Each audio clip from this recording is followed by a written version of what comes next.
Hey there, and welcome. Have you ever been put on the spot, asked about your home, and you just wished you had the perfect words to describe it? Well, you've come to the right place. In this explainer, we're going to build up your confidence, give you all the vocabulary you need so you can talk about your home like you've been doing it your whole life.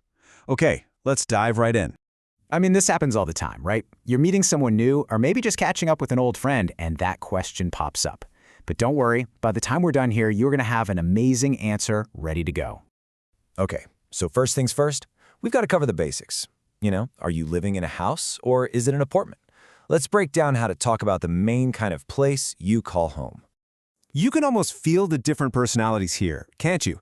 An older house, for example, it might have those really charming features, like high ceilings and these big, grand wooden doors. But yeah, maybe it gets a little chilly. On the flip side, a newer apartment is often super warm and cozy, even if it's not exactly massive. It's those little details, right? That's what really paints the picture for someone. Okay, so we've set the scene. Now let's unlock that front door and actually step inside for a tour. We're going to go room by room, and I'll point out all the essential vocabulary as we go. And we're starting in the living room. For so many people, this really is the heart of the home. It's where you relax, where you welcome your friends. It kind of sets the whole vibe for the entire place. So yeah, it's the perfect spot to start. And this is where your description can really, come to life. Instead of just saying, I have a sofa, why not say, I have a big, soft sofa? Or mention the large rug on the floor, the colorful cushions, and hey, maybe a few plants to add a bit of green. You see how just a couple of extra words totally changes the picture? All right, let's head into the kitchen. And a kitchen isn't just for cooking, is it? It can be where funny stories happen. Like one of the people in our source material, Paul, he told this story about a memorable morning with some very, very burnt toast that filled the whole kitchen with smoke. It's just a great reminder that our homes are actually full of life and stories. So, what are the essentials you'd find in most kitchens? Well, you've got your basics for cooking and keeping food fresh. A stove, a fridge, a microwave, and, often there's a little spot to eat, maybe a small table with a couple of chairs for a quick breakfast. Okay, next up, a room that has become so important for so many of us lately, the home office. This is your personal space to get things done, right? And describing it can actually say a lot about how you work and what's important to you. And again, it's all about the details that make this space really work. It's not just a desk. It's a desk right by a window, which is amazing for taking a little break and just thinking. And of course, a big, comfy chair is absolutely essential. And hey, if you're a book lover, you've got to have shelves packed with many books. All right, so just listing furniture is one thing. But if you want to make your description truly engaging, you got to add some personality. And that's where things like colors, textures, and all those other little details come in. I absolutely love this example. Listen to this.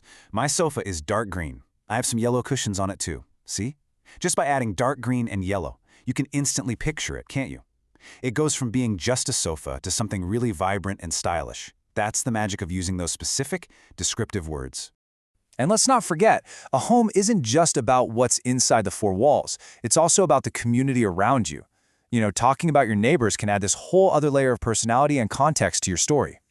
And these examples are just fantastic because they're things we can all relate to, right? Maybe you have that kind lady who lives next door. Or maybe there's a small dog that always gives a little hello bark when you walk by. Or you spot that same cat watching the world from a window. It's these tiny observations that make a neighborhood feel real and, alive. Okay, let's zoom out a little bit further. Because the character of your neighborhood, is it quiet? Is it bustling? That's a huge part of what it feels like to live in your home. So here we have two totally different vibes. You could have a quiet neighborhood, right? One that's defined by lots of trees and maybe a small park, where the most exciting thing that happens is an occasional loud truck rumbling by. But then you have a busy neighborhood, which is all about convenient shops, cafes, and that constant energy from all the people around. So, which one sounds more like where you live? And when you mention specific places like these, you're basically giving your listener a little map of your daily life. Can you just walk down to the bakery for fresh bread in the morning? Is there a library nearby for a quiet Saturday? All these things, they're key parts of your home story. Wow, okay, we have covered a ton of new words and phrases. So the big question is, how do you make sure you actually remember them all? Well, I've got one final absolutely brilliant tip for you, and it comes straight from our source material. It's called the sticky note method, and honestly, it's genius because it's so simple. All you do is label things around your home. You're basically creating a real-world flashcard system for yourself. You see the object, you see the word, together every single day. Trust me, in a week, you'll have memorized them without even trying. And there you have it. You've now got all the tools you need. You can describe the type of building you live in, you can give someone a tour through your rooms with lots of detail, you can paint a picture of your neighborhood, and you even have a great way to practice. You are absolutely ready. So, how about we put this into practice right now? Just think about your favorite room in your home. What's that one special thing in there? Maybe it's a piece of art, or that super comfortable chair, or the view from the window. What's that thing that makes it uniquely yours? Because that is the